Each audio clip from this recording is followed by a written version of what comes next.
talking about Hiro's grandfather who died in New Guinea during the war. Oh, really? I never knew your grandfather died in the war. Oh, it's a long story. Come on, guys, let's finish the story and come back tonight. What letter? Who are you writing to? Not to his girlfriend for sure. To his a love letter to his grandma. Grandma, please send me some money. I'm poor and nothing to eat. All right, calm down. All right, take a seat. You're the one who's eating my ramen noodles. Come on, I always pay you back for whatever I ask. Look at this. I got no soda on my side.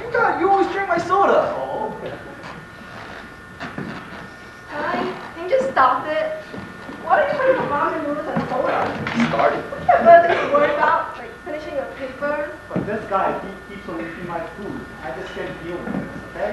Don't worry about this guy. When it comes to food, this guy, you gotta buy. Crazy. Get lost, okay? Alright, fine, whatever.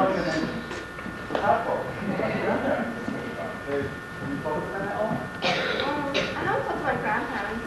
They died when I was so young. But my father told me some incredible stories, which really surprised me. What was so surprising?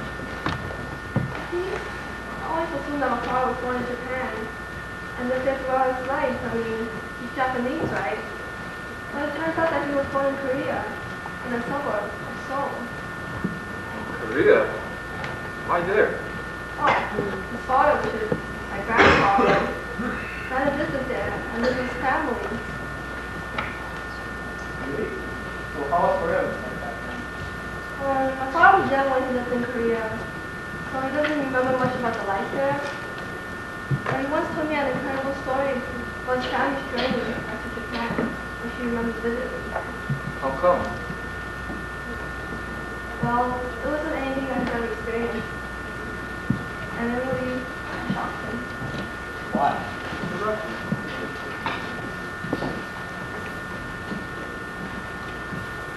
When my father's family was in Japan, things were getting unstable. Japanese forces were losing the hold there, and they had to escape. They were really desperate. The only way for them to get back was to get a small fishing boat. So they set off from Busan and were all the way back to Japan. They tell me that they traveled by rowing a boat from Korea to Japan. It appears so. I was surprised when I heard the story. But they were really lucky to land in Kyushu, especially my father. Why would you say that? There were too many people on board, and my father accepted them. So it was too much for him to handle. So my grandparents actually thought about getting on my father in order to save him space. He actually thought about throwing my father off the boat. Throwing your father off the boat? He survived, right? You are here right now. Yeah, my grandparents never cared at the time, and all practically back to Kyushu. But still, who would go about putting their own chances in order to save the rest? It's so cruel. Wow. I never heard a story like that. I can't believe that either. You know what? I got a much worse story than that. Like what? Well, I heard a story from my grandmother about Japanese troops attacking the village nearby her. I'm not trying to blame you guys or anything, but, you know. But, hey, I mean, you can't just tell a story like this. The story goes, Japanese troops attacked this village nearby my grandmother's village, like I said. They looted the place. I mean, farmers weren't rich or anything. They didn't have the luxuries that, you know, that every person has nowadays or even back then. They looted a small farming village.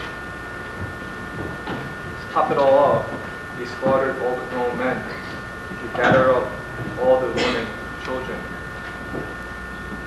That's not the worst part. The worst part is that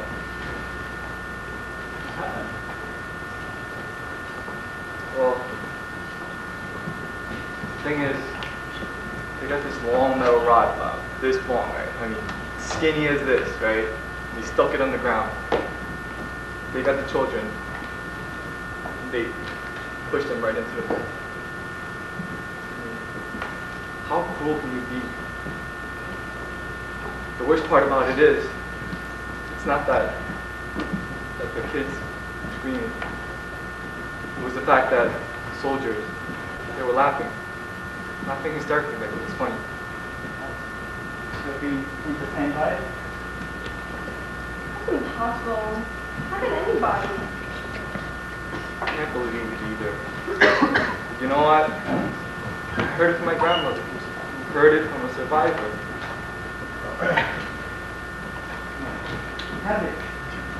How's it possible? I mean, my grandfather, he went to war. It wasn't crazy back then. Well, what if he was sent to China? What if he had done? Well, they fired in his place. What would I do? What would I do? That was a mother. The little mother tortured her parents to see ocean and butcher. What would I do? Oh, mother, I decided whether or not to steal one of the old children in order to save the rest. A mother was in a cold, lonely sea. Sometimes wonder how my grandfather did and how he felt during those years away from his home. But he's dead now. I have no way of knowing it. One thing I'm certain. Certain that he was longing to go home.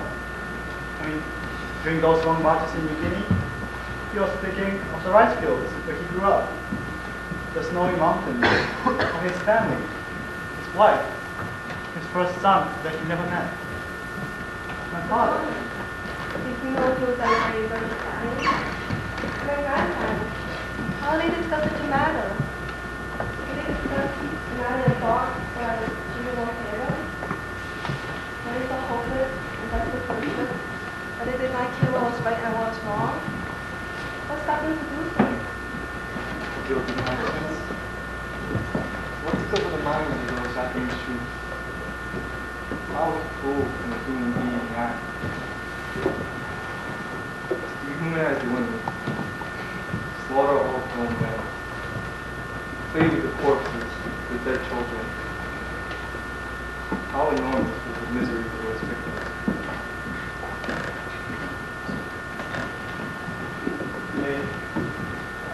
I still can't believe what you told me. I mean, what happened to the Japanese all the time? Is it still possible to watch? Be like that? I don't know. I can't answer that. You know what? I got another story for you. It's a good one. I heard it from my grandmother also. One winter, my grandmother's village had a famine. They didn't have much to eat. They were starving. Well, these Japanese troops, they came into the village and shared their food with them. It wasn't much, but it saved them. You know, to my grandparents, it didn't matter to them that they were invaders. They helped them. So, you know, she looked at them for the first time. She saw kind smiles there. Till this day, she still has mixed feelings. My father also told me an incredible story about the reaction of the Korean people when his family had to leave. The Korean neighbors bid them farewell and gave my father some sweets. They weren't mean or disrespectful, as he recalls. They actually treated my father's family with decency and respect, while they were treated by the Japanese survivors. My father, he once told me that some people in New Guinea know how to sing Japanese songs. Japanese troops told the native villagers the songs when they were there. Is that kind of weird to imagine Japanese soldiers, cruel, dirty, cruel people, like making friends with New Guinean kids? Like singing songs and perhaps playing games with them. And that these New Guinean people, they have to remember their songs. I mean, if they really hated Japanese troops, right?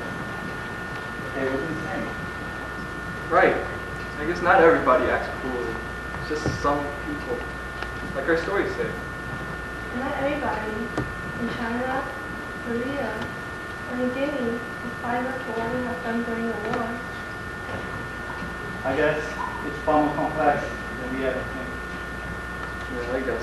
But okay, sorry guys, but I hate to break this up, but it's getting late, and I want to finish this interview with her. Some of the life of contemporary Japan. That's right. Got an early class tomorrow, so let's finish up quickly. well, Dave, why don't you ask me? I mean, I'm a contemporary Japanese after all, man. You have to finish writing a letter to your grandma.